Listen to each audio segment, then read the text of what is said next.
La Revolución Cubana es el movimiento de izquierda que provocó la caída del régimen del dictador Fulgencio Batista y la llegada al poder del líder del ejército guerrillero Fidel Castro.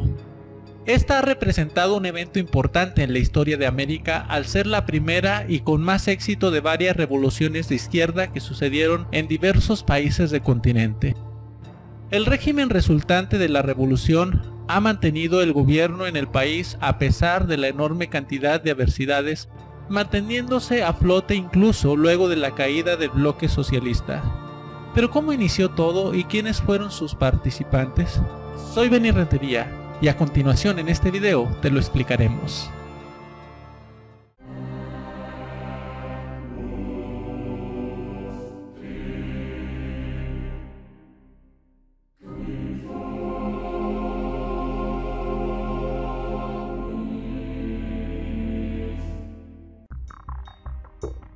El 10 de marzo del año de 1952, el entonces militar Fulgencio Batista Saldívar encabezó un golpe de estado, derrocando al entonces presidente electo Carlos Pío Socarrás del Partido Auténtico. En un marco internacional que transitaba los primeros momentos de la Guerra Fría entre Estados Unidos y la Unión Soviética, con esto, inmediatamente se suspendieron las garantías constitucionales y se instauró una fuerte dictadura militar. Durante este proceso republicano, el escandaloso nivel de corrupción aunado al enriquecimiento de una oligarquía cada vez más reducida que llegó a afectar notablemente a la incipiente clase media cubana, llevaron a la confrontación de una oposición generalizada, partidaria de la insurrección para desalojar del poder a Batista.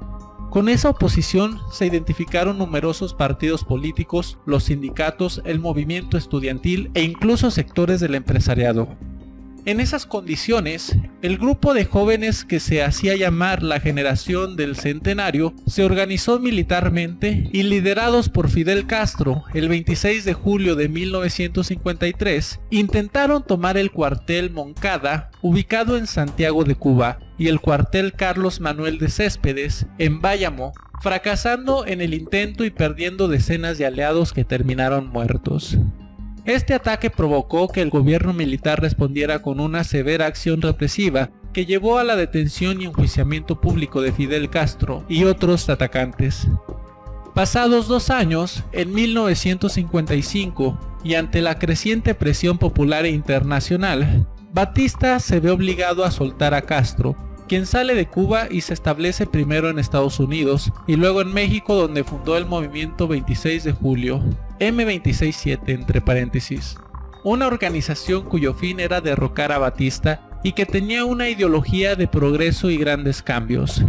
En el exilio, Castro estableció contactos y acuerdos con otras fuerzas favorables a la lucha armada para derrocar al dictador, como el Directorio Revolucionario de José Antonio Echeverría, integrado por estudiantes de la Universidad de La Habana, el expresidente Carlos Pío Socarrás del Partido Auténtico y Acción Nacional Revolucionaria, liderado por Frank Pais.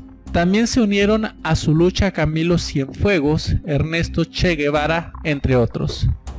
Para ese punto, incluso un sector de la CIA apoyaba la lucha armada contra Batista y llegó a financiar a través de Carlos Pío el inicio de la guerrilla que estaba preparando Fidel Castro. El 25 de noviembre de 1956 zarpó de Tuxpan, Veracruz, en México, el yate de Grama, con 82 guerrilleros del movimiento 26 de julio, entre los que se encontraban Fidel Castro, Juan Manuel Márquez, Frausto Obdulio González, Raúl Castro, Juan Almeida Bosque, Camilo Cienfuegos y el argentino Ernesto Che Guevara. Después de 7 días de tormentosa navegación, encalló en los manglares Playa Las Coloradas en las costas orientales de Cuba el 2 de diciembre de 1956. La planificación del desembarco era para el 30 de noviembre, cuando debían ser apoyados en la ciudad de Santiago de Cuba por un alzamiento popular organizado por Frank Pais.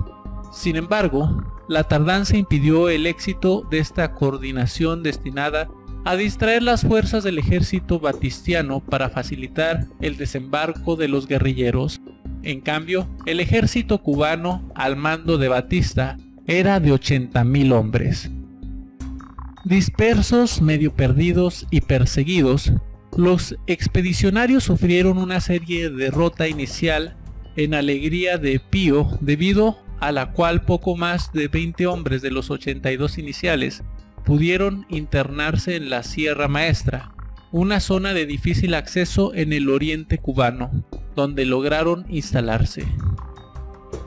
Luego del bombardeo de Alegría de Pío y posterior asesinato de varios expedicionarios, el gobierno de Batista difundió la falsa noticia de la muerte de Fidel Castro y todos los expedicionarios, lo cual entristeció los ánimos de numerosos revolucionarios del país, pero en las semanas siguientes cambiaría la situación. En 1957, comenzaron una serie de movimientos y ataques por parte de los revolucionarios que los volvería cada vez más populares tanto nacional como internacionalmente. Durante este año se ramificaron las células del movimiento 26 de julio en casi todas las ciudades y pueblos importantes del país, llevando a cabo acciones de protesta, sabotajes y ajusticiamientos de sicarios, esbirros y delatores a todo lo largo de la isla. A principios de 1958, el ejército rebelde, que seguía mejorando gracias a las incorporaciones de miembros del M267 y campesinos, continuaban sus victorias en la provincia de Oriente. El 16 de enero lo hizo en Veguitas y entre 16 y 17 de febrero en Pino del Agua, consolidando así su dominio de un área en las estribaciones de la Sierra Maestra. En esta zona organizaron una sólida base logística, instalando una emisora de radio el 24 de febrero. El 26 de marzo de 1958, el gobierno estadounidense, presionado por la opinión pública, impuso un embargo de armas al régimen de Fulgencio Batista, bajo el pretexto de violación del Acuerdo de Asistencia Mutua Militar. Este documento impedía al gobierno cubano emplear los recursos suministrados para la defensa continental en la represión interna. Con todo esto, aunado a los incontables avances que logran los grupos revolucionarios, principalmente el M267, para el mes de diciembre la caída de la dictadura batista parecía como inevitable. En la madrugada del 1 de enero de 1959, las tropas del Segundo Frente Nacional del Escambray, comandadas por Eloy Gutiérrez, entraron a La Habana. Al día siguiente llegaron las tropas del movimiento 26 de julio, comandadas por Camilo Cienfuegos y el Che Guevara, tomando sin resistencia el regimiento de Campo Colombia y la fortaleza de San Carlos de la Cabaña, respectivamente. Al entrar al campo de Columbia, Cienfuegos excluyó del mando al coronel Barquín y detuvo al general Cantillo. Poco después, las tropas del Directorio Revolucionario, al mando de Faure Chomón, ocuparon el Palacio Presidencial, lo cual originó una crisis entre las fuerzas revolucionarias. Simultáneamente, el mismo 1 de enero, Fidel Castro entró triunfante a Santiago de Cuba, declarándola capital provisional de Cuba. Por el momento, el gobierno de Estados Unidos reaccionó al gobierno revolucionario. A partir de entonces, el poder quedó definitivamente en las manos de las fuerzas revolucionarias. Una vez tomado el poder, los guerrilleros formaron un nuevo gobierno. El presidente fue Manuel Urrutia Lleó, mientras que Fidel Castro quedaría como comandante en jefe de las Fuerzas Armadas.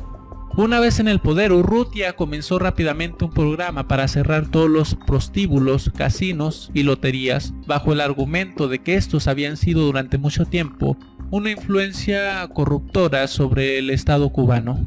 Sin embargo, esta medida desató las protestas de los empleados de aquellos negocios, por lo que Castro convenció a Urrutia de detener la ejecución de tal programa hasta que todos hubiesen encontrado un empleo alternativo. El 16 de febrero, Castro fue nombrado primer ministro. Esto significó una disminución progresiva del poder de Urrutia mientras el de Castro se incrementaba, viéndose reducido el presidente a una figura decorativa como jefe de Estado. Surgieron diversas disputas entre el presidente y el líder revolucionario, entre las cuales destacaban las intenciones del jefe de Estado de convocar nuevamente a elecciones, a lo que Castro se oponía rotundamente. pues el líder revolucionario consideraba que la vuelta de las elecciones significaría el regreso a los partidos políticos corruptos y las votaciones fraudulentas que marcaron el periodo Batista. Para mediados del año, el poder del presidente era solo nominal, y Urrutia se había distanciado por completo del gobierno legislativo, incluyendo a Castro, debido a la creciente influencia comunista en el estado, contra los cuales realizó una serie de comentarios críticos. El 17 de julio de 1959, tan solo 7 meses y medio después de asumir el cargo, Urrutia fue obligado a renunciar por Conrado Becker, dirigente de los trabajadores del azúcar.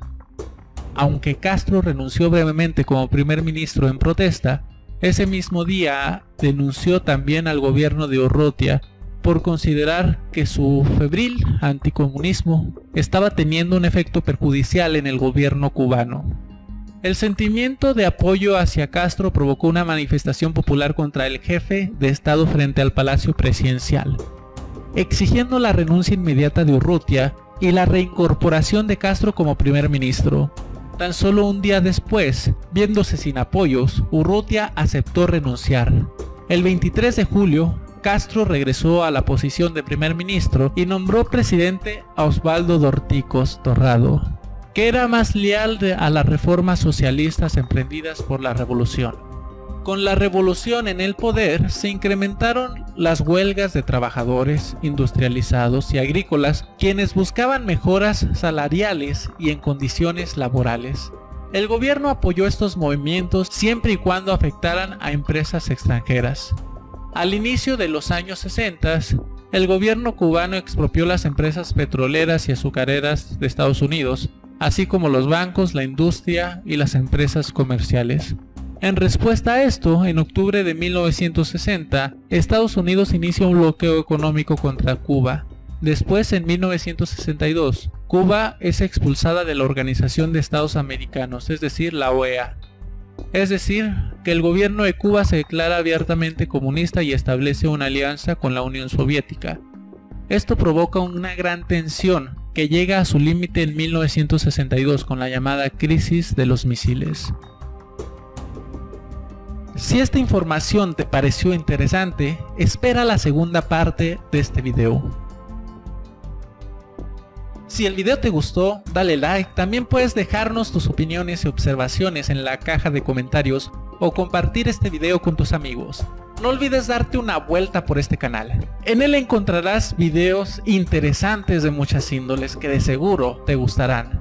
Si te gusta nuestro contenido, puedes suscribirte y activar la campanita de notificaciones para que así puedas enterarte de todos los videos nuevos que subimos.